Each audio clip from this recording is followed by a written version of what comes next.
Hey, buddy, what you doing? Is it Christmas yet? No, sorry, not yet. I can't wait for Christmas. Yeah, I can't wait for Christmas either. In fact, let's celebrate now.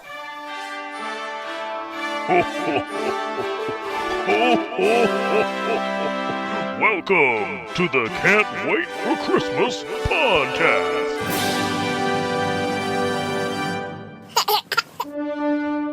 It's August 25th, 2019, and that means there's 4 more months until Christmas. Today on the show, we'll be celebrating the 30th anniversary of the movie National Lampoon's Christmas Vacation. We'll also talk gift ideas for that special mom in your life with a special panel of experts on moms. We'll also share a way to put a little Christmas in your correspondence, and we'll kick off round 2 of the Road to the Christmas Bowl. Okay, let's start the show.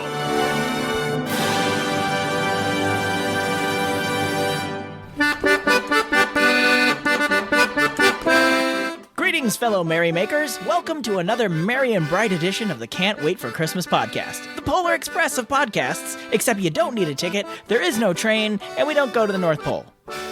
Actually, the show is nothing like the Polar Express, come to think of it, but this show is about reveling in the joy and magic that Christmas brings all year long. And to that end, I think we should jump right into our first segment, We Need a Little Christmas, now. We need a little Christmas now.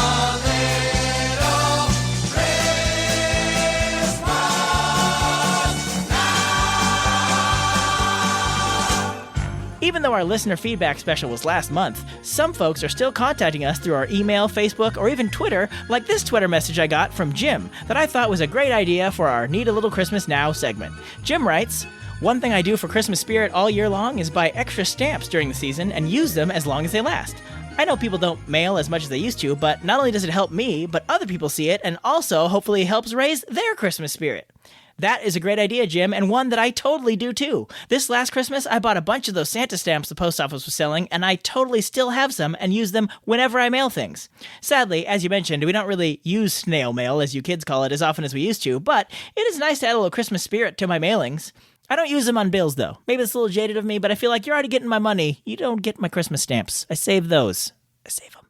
Anywho, thanks for the tip, Jim, and I'd love to hear more ideas for how you add Christmas to your everyday. Be sure to send your Christmas Now tips into christmas@tancast.com, and we might use yours on the show as well. And now let's move on to our next segment, 5 Golden Things. 5 golden things. One part of Christmas that stresses people out is buying presents. Sometimes you just don't know what to get someone. I find this especially true of the mother of my adorable children, who just so happens to be my amazing wife. Now, I love my wife like an elf loves Christmas, but she's not the easiest person to shop for. Me, I'm easy. Get the latest Marvel movie on Blu-ray and I'm good to go. And it would be nice if that Marvel movie could have Spider-Man in it, Sony! Hey, Tim, this is not the time or place. Sorry, imaginary listener, sounds like Kermit the Frog. You're right. Stick to the topic at hand, buying presents for your wife. Right. I want to get my wife something she'll like. So, like most people trying to solve a problem these days, I turned to the internet and found an article in Good Housekeeping called 40 Perfect Gifts for the Best Mom Ever. So, I grabbed a handful of these gift ideas because I wasn't going to do all of them. I ain't Casey Kasem, and this ain't a top 40 list. Woof. No? No, man, no. Well, anyway, I went through these gift ideas and I narrowed them down to the ones I thought were the best. Now, perhaps a smarter podcast host would have gotten some sort of endorsement deal to get paid for talking about these products, but that's not how I roll. So don't think you have to run out and buy any of this stuff to support this show. They don't know I exist. These are just some suggestions that tickled my fancy. But to help me judge whether or not my wife would like these gifts, I've asked a panel of mom experts to analyze this list with me. And by mom experts, I mean my 2 sons, Michael and James. Say hello, Michael. Hi. Say hello, James. Hi. Thank you guys for joining me.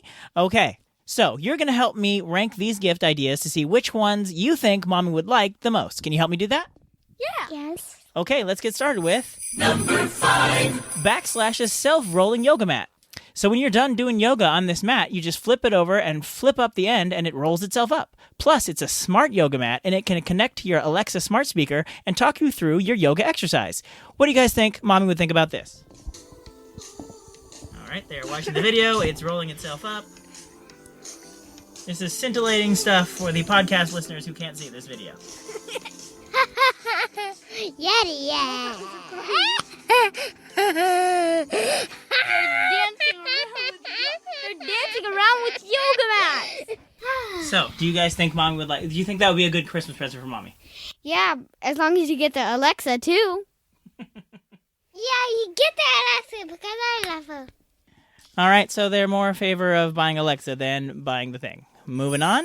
Number 4. Golden State Fruits 6 Love Berries. These are 6 big California strawberries dipped in dark chocolate, milk chocolate, and white chocolate. Amazon will deliver them right to your door. What do you think, boys? Would Mommy like 6 chocolate-covered strawberries for Christmas?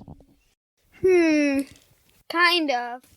I don't think she likes white chocolate, though, does she? All right, that's a good question. I should probably know. James, what did you think? Yeah, and I think it would be all melted since they're getting delivered. It does make you wonder how they get here, and they're not all, and they wouldn't be all melted or like gross.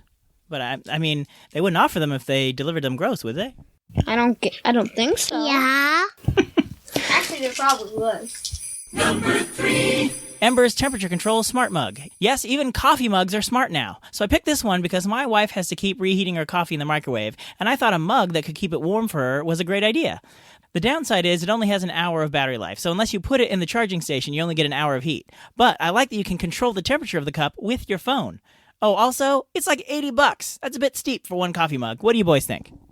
Yeah, it's expensive, but yeah. Number 2. Revlon's One-Step Hair Dryer and Styler. It's a brush. It's a hair dryer. Stop. You're both right. Basically, this allows you to blow dry your hair while you brush it. What do you guys think? It could tangle your hair. That is true. It could. And it could pull it. I'm seeing how much it is. Wow, it's only $37. Yeah, it's kind of cheap. It's only $37. So yeah, that Mommy would probably like that. Yeah. But it probably will pull your hair though. And curl it too. And pull your hair at the same time so it'll hurt you. All right. So, we'll call that a maybe. Honorable mentions. Life Around to Angels Bath Bomb Gift Set. You could say that this gift is da bomb, da bath bomb, that is. Get a set of 12 bath bombs. What do you boys think of that? No, because Mommy doesn't take baths. She takes showers. Yeah. See, that was one I tried to throw in as a trick because I thought the boys would be like, yeah, we should get that because who likes bath bombs? Me. And me. But they were too clever to fall for my trick. Number 1. M.H. Clark's I Love You, Mom, and Here's Why. This one is super cute. It's a book that you write before you give it to Mom. It asks you a bunch of questions of why you love your mom, and then you fill in the answers. So it's not some gift you get off the shelf. It's a personal piece of gratitude that you can give to your mom. What do you boys think of that? Nah, I don't want to do the writing. But you could say something cute, and Mom be like, oh, look at this cute thing my son's wrote for me. It's so adorable. I love it. I still kind of don't want to do the writing.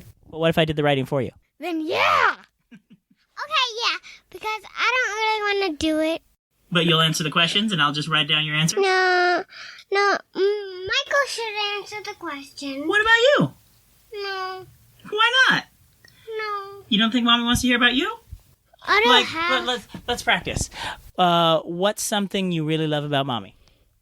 I like that she gives presents to me for my birthday. Really? Really? If those are going to be your answers, maybe we shouldn't give her this book. Let's try Michael. Michael, what's something you really love about Mommy? Pass. Yikes. This seemed like such an adorable gift idea when I thought of it, but apparently when the rubber meets the road, these kids are not going to help me out. Well, that's our list. I'd like to thank my panel of mom experts, Michael and James. Thank you very much, boys. You're welcome. You're welcome. You're welcome. All right. Now, if you're interested in any of these gifts, I actually put a link in the show notes to the full Good Housekeeping list of 40 ideas that can'twaitforchristmaspod.com. You can check these out along with the rest, and feel free to write in and let us know if there's a gift on that list that we should have mentioned, especially if you're a mom. Us dads need all the mom help we can get. Speaking of you writing in, let's see what y'all have to say about our July episode in our next segment, Feedback from our last show. Messages from listeners everywhere. Feedback on our last show. Feedback on our last show. First, I just want to say thank you. We got so much love about the segment on grief during the holidays in our last episode. I wasn't sure how well that segment would go over, but based on everyone's responses, it seems like we did okay. And I want to send some extra love to Justin, whose email about his lost father inspired that segment. He actually wrote me a few days ago and said, "Thank you so much for that last episode. I listened to it twice. Admittedly, it made me cry both times, but that is okay." After the second listen, I sat down with my wife and kids and talked about how we could honor Dad, Grandpa, at Christmas. We came up with a great idea. We're going to have a memorial ping pong tournament on Christmas Eve. My dad loved beating us all at ping pong. We'll listen to Christmas music and play games until we have a winner. The winner will get a trophy that they'll get to keep all year. Then we'll do it again the following year. A new tradition. Thanks for all the kind words and advice. That sounds like a great idea, Justin. It's fun, it has a tangible tie to your father, and it's something everyone can participate in. I hope it raises your spirits this Christmas Eve and beyond. Another thing that got attention from last month's episode was when Rachel wrote in to tell us about her Leon Day picnic, and one of the things she mentioned having at the picnic was pretzel salad. Now, I was very confused because I had never heard of such a thing. Well, Jeff left a comment on our Facebook page saying, "Tim and everyone else, is pretzel salad really that weird?" I'm assuming Rachel was referring to something like this recipe, and he leaves a link, which I'll put in the show notes of this episode. And he says, "If not, Rachel, I'm sorry for making assumptions. I thought this was a thing that everyone did for picnics, especially in the late 90s. I felt like I couldn't go anywhere outdoors without at least one person bringing this with them. Please tell me I'm not crazy, everyone!" Don't worry, Jeff, you're not crazy. On the post about the episode, Rachel left a separate comment where she left a link to a very similar strawberry pretzel salad recipe. I'll put both of those links in the show notes of this episode, but I have still never heard of this. And since both recipes feature cream cheese prominently, it doesn't sound like I'll be having it anytime soon. But you crazy kids, feel free to enjoy. Now, let's move on to more general feedback as I pop open Santa Babb's mailbag. Santa Babb, he is gonna read some emails from you, or tweets, or Facebook messages too. Santa Babb, he is opening up his mailbag tonight. This was a Facebook message we got from Barrett who says, "Hey Tim, I love the Can't Wait for Christmas podcast. Unfortunately, my RSS podcast app, Juice, is not reading the URLs to podcasts I listen to correctly. I was hoping to find Can't Wait for Christmas in Spotify podcasts, but it's not there. I was hoping you can add it to Spotify.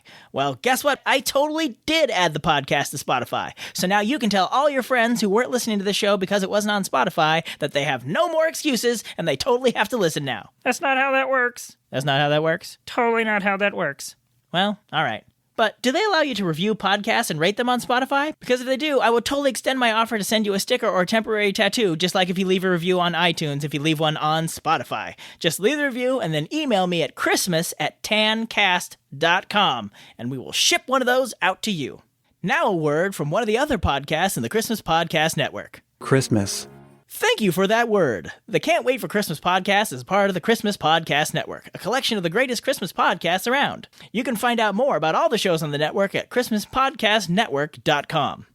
Now, if you didn't immediately recognize that voice, that was Brian Earl from Christmas Past. I'll be joining him for his live podcast taping at the Great Dickens Christmas Fair in Daly City, California on Saturday, November 24th. There'll be live music, trivia, prizes, and more, so mark your calendar and come join us, won't you? You'll have a Dickens of a good time. Oh, boy. Don't worry, Brian's in charge of writing it, not me.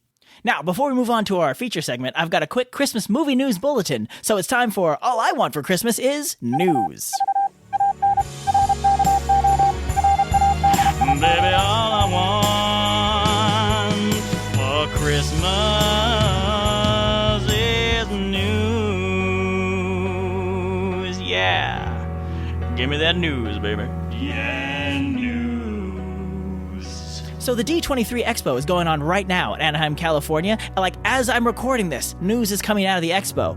And they dropped the first trailer for the first Christmas movie that's going to premiere on Disney's Disney Plus streaming service. It's called Noel, and it stars Anna Kendrick, Billy Eichner, Bill Hader, and Shirley MacLaine. Anna Kendrick plays Santa Claus's sister who has to find Santa and save Christmas. Here's a little taste of the trailer. For the first time in 2,000 years, Santa has disappeared. I just said he should take the weekend off. We must have a new Santa. Gabriel, Pringle. Me?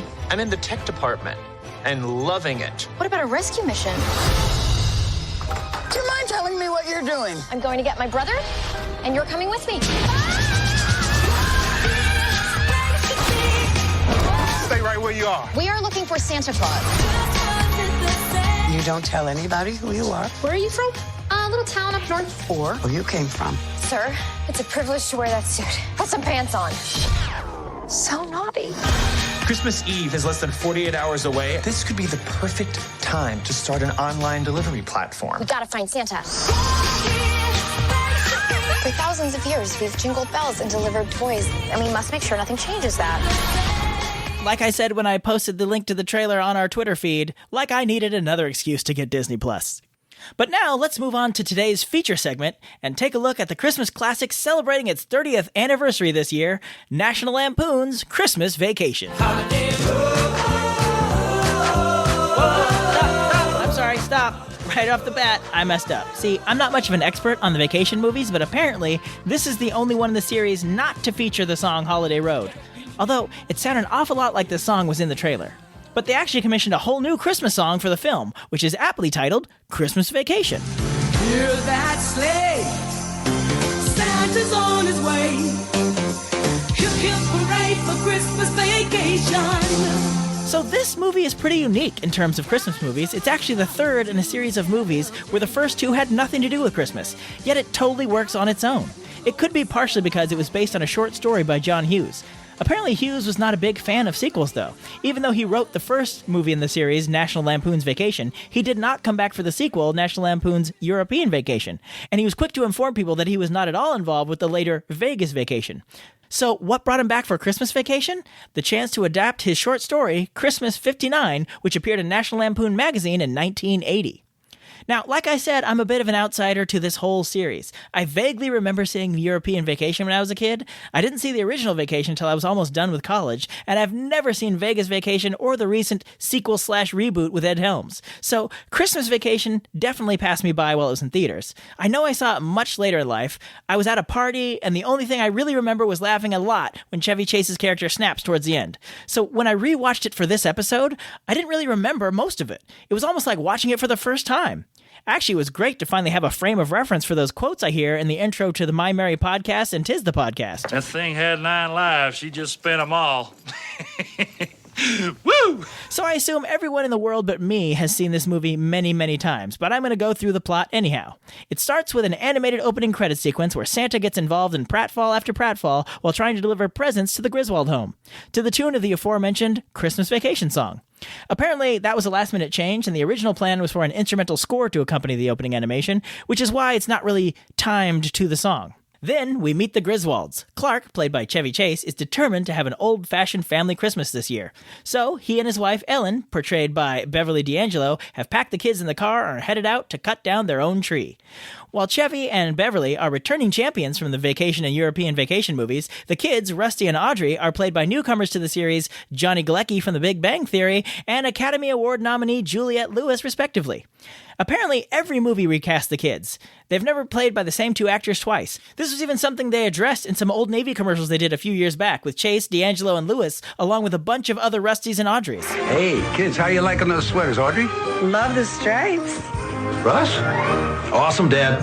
Audrey? Super cute. You're all Rusty? Rad, Dad. And you two, who are you? New Audrey and Rusty. It's bedtime. But for Christmas Vacation, they did a little more than change the actors. They actually changed their ages. In the first two Vacation movies, Rusty was clearly the older sibling. Now Audrey is clearly the older sibling. That's the Vacation movies for you, messing up continuity long before the X-Men. Anywho, they hike out into the middle of the snow-covered forest and find the perfect tree. Then, Rusty asks if Dad brought a saw. We see his smile fade into an unmistakable look of, no, I did not bring a saw. Then we cut to the car driving away with the tree on top, but instead of being sawed off at the bottom, there are roots and dirt at the bottom like the tree was plucked from the ground like a flower.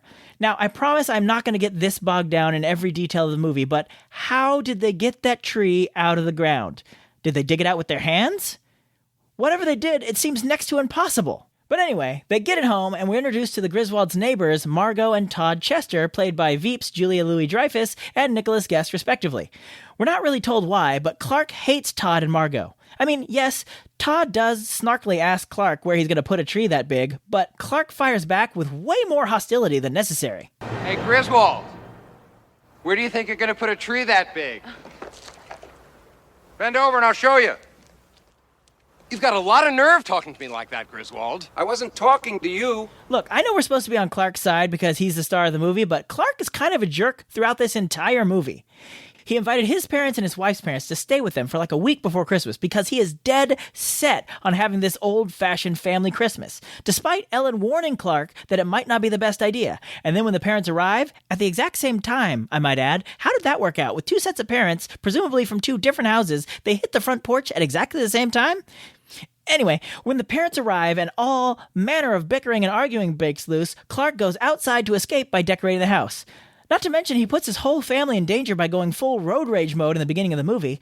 And on top of that, this married man, who is already way out over his skis with the lovely Ellen, has the gall to flirt with the attractive lady at the underwear counter? Is that a thing? I guess. Anyway, it is a funny scene to watch. Chevy Chase fumble and bumble his way through talking to the sales lady, but man, is it uncomfortable to watch this married man ogling and flirting with another woman. Can I show you something? I was just smiling.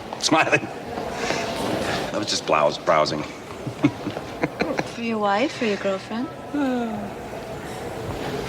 What? What happened?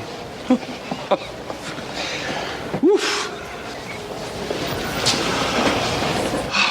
I guess wouldn't be any. Wouldn't be the Christmas shopping season if the stores were any less hotter than they are. Whew, it is warm in here. Well, you have your coat on. Yes. Oh, do I? How did that happen? Because it's cold out? Yes. It is. It's a bit nipply out. I mean nippy out. What did I say? Nipple? There is a nip in the air, though. Can I take something out for you? Plus, the biggest victims of Clark's jerky behavior are those poor neighbors. Think of it from their point of view. He insults Margot in a fairly lewd way, launches an icicle through their window, destroying their stereo and soaking their carpet. He blinds them with Christmas lights, he smashes another one of their windows by cutting down a tree and letting it smash into their house, and then, when Margot finally goes to confront Clark about it, she gets attacked by a squirrel and then a huge snot-covered dog. I know we're supposed to hate Chesters because they're yuppies, but come on. They had a rotten Christmas. Cut them some slack. And why is the carpet all wet, Todd? I don't know, Margot. And you can take some of that slack from Cousin Eddie, Randy Quaid's character. That dude is a stone-cold jerk. He plays it off like he's just a simpleton, but he is a calculating manipulator who worms his way into the Griswold house where he intends to stay for a month. He casually cons Clark into buying Christmas presents for his kids, not to mention all that dog food he piled up while they were in the store. And then he dumps his chemical toilet waste into the sewer, leading to a massive explosion. Which is actually my favorite part of the movie, but we'll get to that in a bit. But speaking of explosions, the Griswold house takes quite a beating over the course of this film.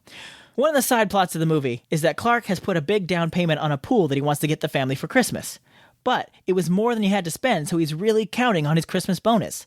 Then it turns out his boss decided not to give Christmas bonuses this year, and Clark doesn't find out until Christmas Eve. When he does find out, he goes on an unhinged rant, which, like I said, until this viewing, used to be my favorite part of the movie. If any of you are looking for any last-minute gift ideas for me, I have one. I like Frank Shirley, my boss, right here tonight. I want him brought from his happy holiday slumber over there in Melody Lane with all the other rich people, and I want him brought right here with a big ribbon on his head. And I want to look him straight in the eye, and I want to tell him what a cheap, lying, no-good, rotten, four-flushing, low-life, snake-licking, dirt-eating, inbred, overstuffed, ignorant, blood-sucking, dog-kissing, brainless, hopeless, heartless, bug-eyed, stiff-legged, spotty-lipped, worm-headed sack of he is. Hallelujah! Where's the Tylenol? Yeah, I clipped some of the parts out of that rant since this is a family-friendly show. But I don't want you to worry about Clark's bonus. Cousin Eddie kidnaps Clark's boss and brings him to the house. Amazingly, this leads to Clark getting his Christmas bonus back. So the day is saved and he has the money for the pool, right? Well, not so fast. Let's tally up all the expenses Clark has been racking up this whole movie. There's the aforementioned presents for Cousin Eddie's kids, the damage that had to have been done to the car when he ran it off the road on the way to get the Christmas tree, the gutter that he ripped off the roof, the hole he put in the ceiling of Rusty's room when he was trapped in the attic, all that damage that Cousin Eddie's dog does when he's chasing the squirrel all over the house, and the cops break pretty much every window when they come storming in to rescue Clark's boss. Is this Christmas bonus going to cover all that and a pool? You better get yourself a side hustle, Clark.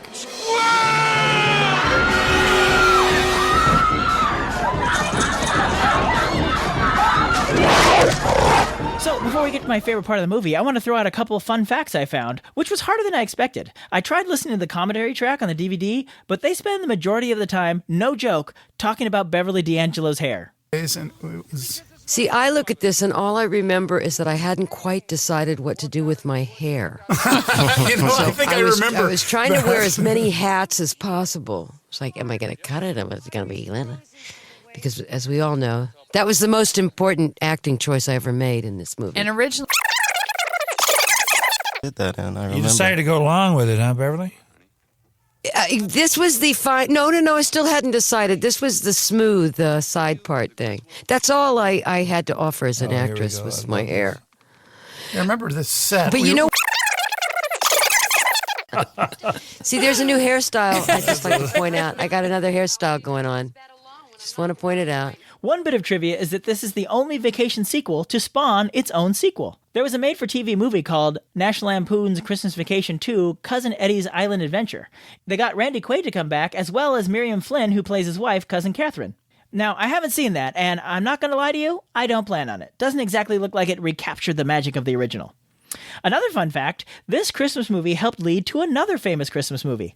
Apparently, the original director found Chevy Chase a little hard to work with and he left the project. But John Hughes gave him a script for another Christmas movie he was working on.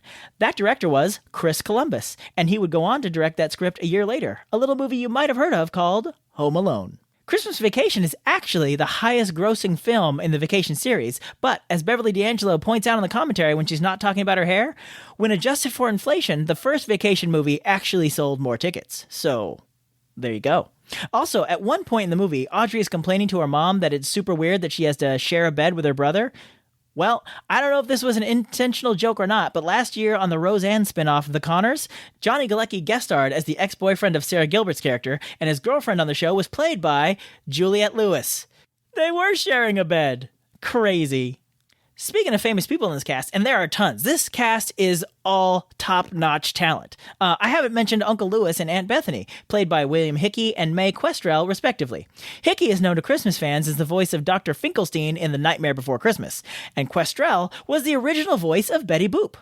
And this leads me to my favorite part of the film. But first, let me back up. When they all sit down to eat, Clark asks Aunt Bethany to say grace. Instead, she recites the Pledge of Allegiance. Now that's a funny enough scene, especially when Cousin Eddie stands up with his hand on his heart. Good times. Everybody's laughing, right? But it also sets up the beautiful finale to the movie. They're all outside looking at the night sky, and Uncle Lewis goes to light up his cigar. He tosses the match toward the sewer, and it explodes, sending the Santa and the reindeer decorations rocketing into the sky. At this moment, Aunt Bethany sings the Star-Spangled Banner as this fiery chaos unfolds. And after a second, everybody joins in. The family, Clark's boss, the cops, everybody is totally into it. I laughed harder than I have in a good long while. And the rocket's red glare, the bombs bursting in air, gave proof through the night that our flag was still there. Oh, say does that star-spangled banner yet wave o'er the land of the free and the home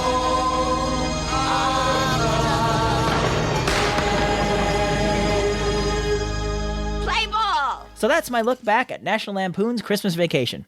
Now, even with no nostalgia for this movie, and even nitpicking it the way I did, I still really enjoyed it, and I'm thinking about showing it to my family this year. But my boys are 8 and 4, not sure if the language is too much. What do you say? Leave me a comment on the website, Facebook, or Twitter. Should I show Christmas Vacation to my boys yet, or wait a few years more? It's the Christmas star. That's all that matters tonight. Not bonuses or gifts or turkeys or trees. See, kids, it means something different to everybody. Now I know what it means to me. And while you're giving me that feedback, I should give you something to vote on. It's time once again for the road to the Christmas Bowl.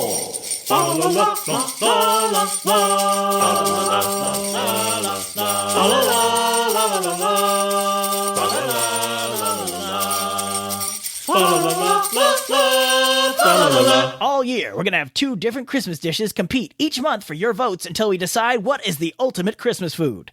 Last time, we had a main course main event, a showdown between ham and turkey, honey glazed versus butter basted. Who did you prefer? Well, with 72% of the vote, turkey is clearly your main course. And now that the first round is over, it's time for round 2, where the winners from the past rounds go head-to-head to make it to the finals. And our first matchup is pie versus pie. Let's meet our contestants. In the green corner, having defeated fruitcake in round 1, this pie from across the pond is looking to make mincemeat out of the competition. It's Mincemeat Pie! In the red corner, cooling off in the windowsill after clobbering cranberry sauce in round 1, this pie is feeling lucky because it knows fall is pumpkin spice season. It's Pumpkin Pie! And now it's up to you to pick the winner. The poll is open now at can'twaitforchristmaspod.com. You can vote once a day, every day until the polls close on September 23rd. Then we'll announce the winner on our September 25th show and see which one of these will continue on the road to the Christmas Bowl. And that's our show. Thank you as always for listening. Remember, if you have any moms in your life, be sure and check out the show notes for those gift ideas from Good Housekeeping. Hop on Spotify and find our show there, thanks to Barrett. Be sure and mark your calendar for the live Christmas Past show with yours truly at the Great Dickens Christmas Fair on November 24th. And of course, don't forget to vote for your favorite pie in our Christmas Bowl poll. Okay, that's all the housekeeping I've got. When I see you next, it will officially be fall. So until then, have a merry every day and keep laughing all the way.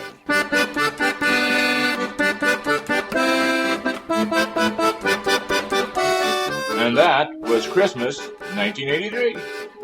Actually, Dad, it's 2019. Oh. Ho, ho, ho. Thank you for listening to the Can't Wait for Christmas podcast. If you like what you hear, please subscribe to us on iTunes, or we're available on Stitcher and Google Play as well. If you'd like to leave a comment on this or any episode, go to our official website at can'twaitforchristmaspod.com. While you're there, you'll find a link to our official Zazzle store, where you can grab customizable t-shirts, ornaments, bumper stickers, and all sorts of other Christmas merchandise all year long. You can also connect with us on our Facebook page, facebook.com/can'twaitforchristmaspod. Or on Twitter, we are @ChristmasPod. Or you could always send us an email directly at christmas@tancast.com. The Can't Wait for Christmas podcast is part of the Tancast Podcast Network. We Wish You a Merry Christmas was performed by the United States Marine Corps Band, and this amazing version of Jingle Bells on the accordion was performed by the wonderful and talented Kristen Nowicki. All other music and sounds used in this episode are the properties of their individual copyright holders, and no infringement is intended. Okay, boys, did I forget anything? God bless us, everyone. Ho, ho, ho!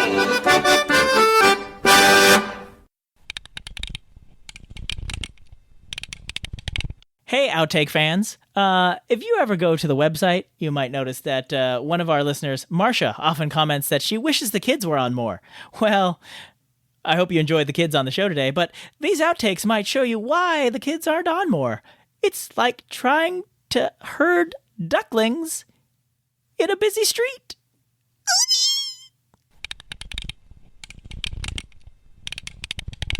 Test, test, test, test, test, test, test, test.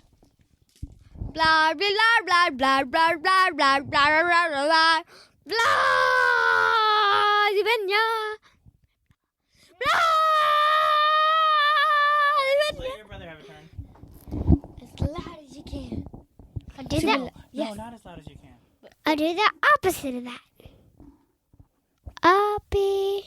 Are you sure that would happen? Yeah, yeah. Ooh. I love you. All right, that was a good test. All right. So, full disclosure, we are doing this again because we already recorded it once and Daddy didn't save it, and now that recording is gone. Ain't that great?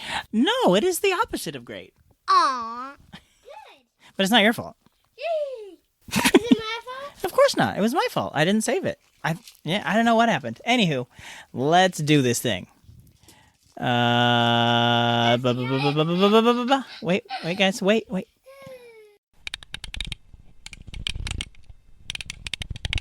Why is there that foamy stuff on the mic? I think it's to stop like when you go p and k. Sometimes the air will go into the mic and it'll make a loud sound. So that's supposed to make that less happen. Oh, great idea. It doesn't stop it completely, but it helps. Yes, because it's a lot of money and I really want to pay money so we can get a new iPad and a new TV. What does that have to do with anything? You're ridiculous. So we can share an iPad. So if we spend a lot of money on this coffee mug, somehow we can spend a lot of money on a new iPad too? How does it make any sense? No, spend the money that we got for a mug for an iPad and a TV. No, Yeah, you don't get money for buying a mug. Okay, so the last gift we're going to look at is... That's the Wizard of Oz. That's exactly what we want. There we go. We're giving Mom the Wizard of Oz. I mean, that's the gift you can use all year long. All right, it's time to go to bed. Good night. Good night. Good night. Night, everybody. Get in your beds. Get in your beds. Bed. Are you going to cut a lot of that out? Yeah, I'm going to cut a lot of that out. I mean, some of it I'll put in the outtakes, but... Yay!